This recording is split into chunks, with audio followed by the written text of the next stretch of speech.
Good morning সবাইকে। আশা করি তোমরা সবাই খুব খুব ভালো আছো, আমিও খুব ভালো আছি। তো আজ হচ্ছে বুধবার, তো কাল নিরামিষ খেয়েছি আর সোমবার দিনও নিরামিষই খাওয়া হয়েছে, পূর্ণিমা তো ছিল। তো যাই হোক, আর আজকে সকাল সকাল উঠেই কিছু খাওয়ার মন করছে, মানে আমার থেকে বেশি মেয়ের হলে আমারও হবে জানো। তো যাই হোক, সকালবেলা কী খাবো আর এখানে বানাচ্ছি স্যান্ডউইচ সকাল সকাল। তো এটা আলুর স্যান্ডউইচ করছি, ধনেপাতা, আলু, পেঁয়াজ। আর দেখতেই পাচ্ছ এই যেখানে, আর এখানে করে নিচ্ছি ডিমের গোলা। আলুটা প্রেশারে সিদ্ধ করেছি বলে তো এর মধ্যে মেখে নিয়েছি, কারণ মাছ দিয়ে আমাকেই হবে, আবার একটা জায়গা নোংরা করবো।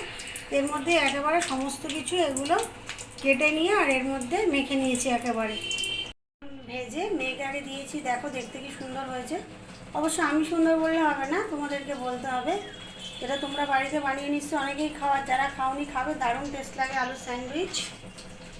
3টে বাজে আর এই খেতে বসছি। তো এখানে আছে মুসুর ডাল মাখা, আচারের তেল, কাঁচা লঙ্কা, আর এই দেখো আম উঠি মারছে, দেখতে পাচ্ছ, দাঁড়াও। আর এই দেখো এই আছে সঙ্গে আচারের আম। আর এখানে আছে ইলিশ মাছের মাথা দিয়ে লাউ ঘন্ট। এই হচ্ছে ডাল মাখা।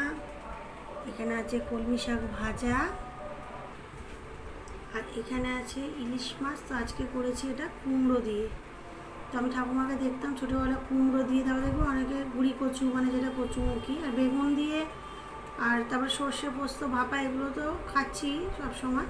তো আজকেই ঠাকুমার রেসিপিটা মনে পড়লো যে কালো জিরা ফোড়ন দিয়ে, কাঁচা লঙ্কা দিয়ে, বেশ মিষ্টি কুমড়ো দিয়ে করতো। আর কুমড়োটাও ভীষণ সুন্দর, একদম টাইট। তো এটা দিয়ে আজকে করেছি, তোমরা বাড়িতে ট্রাই করবে।